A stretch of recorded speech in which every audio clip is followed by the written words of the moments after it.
அஸ்ஸலாமு அலைக்கும். Hello all, welcome to ரிஃபேஸ் டைரி. அடப்பிரதமன் எப்படி செய்கிறதுன்னு பார்க்கலாம். சேனல் சப்ஸ்கிரைப் பண்ணாமல் வீடியோ பார்க்குறீங்கன்னா சப்ஸ்கிரைப் பண்ணிக்கோங்க.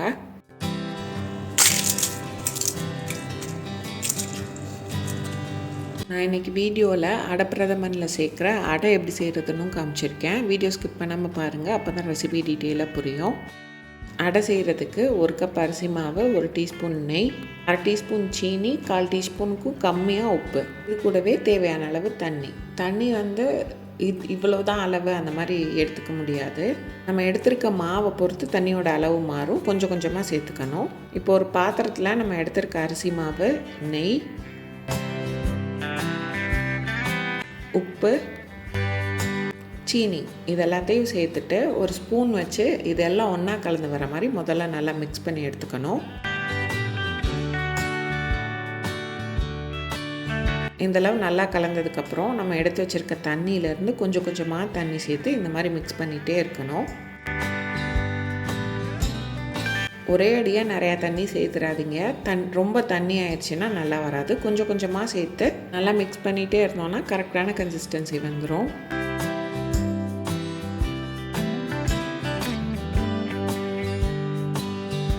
இந்த மாதிரி நல்ல போரிங் கன்சிஸ்டன்சி வரணும்.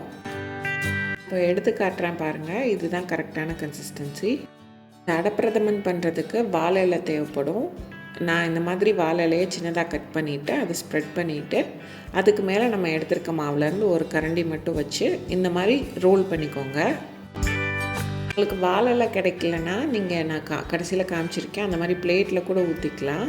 வாழை இலையில் செய்யும்போது நல்ல ஃப்ளேவர் கிடைக்கும். இந்த மாதிரி உருட்டிட்டு கீழே ஒரு நாரை வச்சு நான் காமிச்சிருக்க மாதிரி முடிச்சு போட்டு எடுத்து வச்சுக்கோங்க.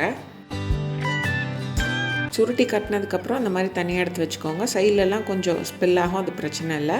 இப்போ கொஞ்சமாக மாவை இந்த மாதிரி பிளேட்லேயும் ஊற்றி நான் காமிச்சிருக்கேன்.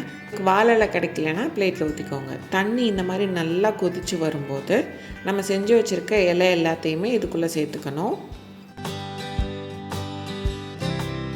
டைரெக்டாக தண்ணியில் சேர்க்குறோமே ஒரு மாதிரி உடஞ்சி வந்துடுமா அந்த மாதிரிலாம் நீங்கள் நினைக்க வேணாம். தண்ணி நல்லா சூடாக இருந்துச்சுன்னா உடனே செட் ஆயிரும். நான் பிளேட்டில் வச்சதே இதுக்கு மேலே வச்சு மூடி போட்டு 5லேருந்து 10 நிமிஷத்துக்குள்ளே வேக வச்சு எடுத்துக்கோங்க. வெந்ததுக்கப்புறம் நல்லா ஆற விட்டு தான் கையில் எடுக்கணும். நான் காமிச்சிருக்க மாதிரி இதை ஓப்பன் பண்ணிவிட்டு பார்க்கும்போது நம்ம ஊற்றின சைட்லேருந்து ஆப்போசிட் சைடில் தான் இது ஒட்டியிருக்கோம். அது ஒன்றும் ப்ராப்ளம் இல்லை. இப்போ நான் காட்டுறேன் பாருங்கள், இந்த மாதிரி வந்திருக்கும். இதை உங்களுக்கு பிடிச்ச ஷேப்பில் நீங்கள் கட் பண்ணி எடுத்துக்கலாம். கட் பண்ணிவிட்டு நான் எடுத்து காமிச்சிருக்கேன் பாருங்கள். இப்படி எடுத்திங்கன்னா வராது, ஏதாவது ஒரு கார்னர்லேருந்து இந்த மாதிரி கிடைக்கும். ஆனால் நீங்கள் இதை வந்து தண்ணியில் போட்டு எடுத்திங்கன்னா உங்களுக்கு ரொம்ப ஈஸியாக வந்துடும்.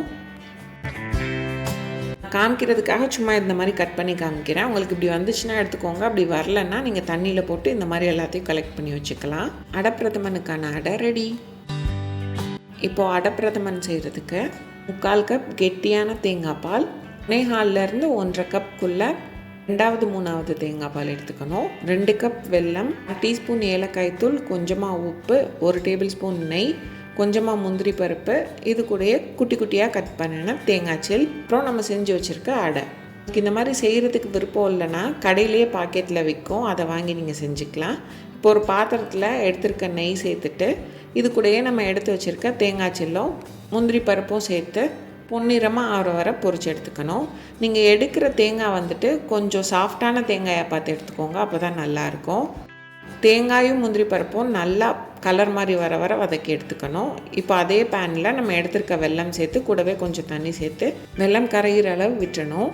நான் எடுத்திருக்க வெல்லமில் டஸ்ட் எதுவும் வராது, அதனால் நான் டேரெக்டாக அப்படியே யூஸ் பண்ணிக்கிட்டேன். நீங்கள் எடுக்கிற வெல்லமில் டஸ்ட் வரும் அப்படின்னா இந்த மாதிரி வெல்லம் நல்லா கரைஞ்சதுக்கப்புறம் ஒரு ஃபில்டர் வச்சு நல்லா வடிகட்டி எடுத்துக்கோங்க. வெல்லம் இந்த அளவு கரைஞ்சி வந்ததுக்கப்புறம் இது கூட நம்ம செஞ்சு வச்சுருக்க அடையை சேர்த்துக்கணும். சேர்த்துட்டு நல்லா கலந்து விட்டுக்கணும். இந்தளவு நல்லா கலந்துட்டு ஒரு கொதி வர வரைக்கும் வெயிட் பண்ணணும். இந்த மாதிரி நல்லா கொதிச்சு வந்ததுக்கப்புறம் இது கூட நம்ம எடுத்து வச்சுருக்க தேங்காய் பாலை சேர்த்துக்கணும். எனக்கு கொஞ்சம் லிக்விடாக வேணும் அடப்பிரதமன், அதனால நான் வந்து 1.25 கப் 2வது 3வது தேங்காய் பால் சேர்த்துக்கிட்டேன். நீங்கள் 1.5லேருந்து 1.5 கப் வர சேர்த்துக்கலாம். அது ரொம்ப கொஞ்சம் கரெக்டான கன்சிஸ்டன்சியில் கொஞ்சம் கெட்டியாக கிடைக்கும். தேங்காய் பால் சேர்த்துட்டு அது இந்த மாதிரி கொதிச்சு வரும்போது இது கூட நம்ம எடுத்து வச்சுருக்க உப்பு, ஏலக்காய் தூள் இதெல்லாத்தையும் சேர்த்து இதையும் நல்லா கலந்து விட்டுட்டு ஒரு கொதிக்க விட்டுறணும். இந்த மாதிரி இது நல்லா கொதிச்சு வந்ததுக்கப்புறம் நம்ம வறுத்து வச்சுருக்க முந்திரி, தேங்காய் இதையும் சேர்த்துட்டு இதுவும் நல்லா கலந்துட்டு ஒரு தடவை கொதி வரட்டும். இப்போ நம்ம எடுத்து வச்சுருக்க முதல் தேங்காய் பாலையும் சேர்த்துட்டு மிக்ஸ் பண்ணிவிட்டு உடனே ஸ்டவ் ஆஃப் பண்ணிடுங்க, கொதிச்சிடக்கூடாது.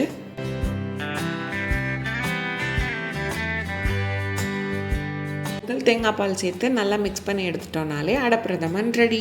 ஆல்ரெடி சொன்ன மாதிரி தான் எனக்கு கொஞ்சம் லிக்விடாக வேணும், அதனால நான் இந்த மாதிரி எக்ஸ்ட்ரா தேங்காய் பால் சேர்த்து எடுத்துக்கிட்டேன். நீங்கள் நான் காமிச்சிருக்க மெஷர்மெண்ட்டில் கரெக்டான அளவு தேங்காய் பால் எடுத்துக்கிட்டிங்கன்னா உங்களுக்கு டேஸ்ட் ரொம்ப நல்லாயிருக்கும். இந்த அடப்பிரதமனை ஒரு பிளேட்டில் ஊற்றி இது கூட வாழைப்பழமும் அப்பளமும் வச்சு சாப்பிட்டோன்னா டேஸ்ட் செம்மையாக இருக்கும். கொஞ்சமாக அப்பளம் எடுத்து அதோடு சேர்த்து நொறுக்கிட்டு அது கூடயே வாழைப்பழத்தையும் எடுத்து நல்லா வச்சு பிணைஞ்சு சாப்பிட்டோன்னா செம்ம டேஸ்ட்டாக இருக்கும். கண்டிப்பாக ட்ரை பண்ணி பாருங்கள். வீடியோ பிடிச்சிருந்தா ரிஃபைஸ் டேரியா மறக்காமல் சப்ஸ்கிரைப் பண்ணிக்கோங்க.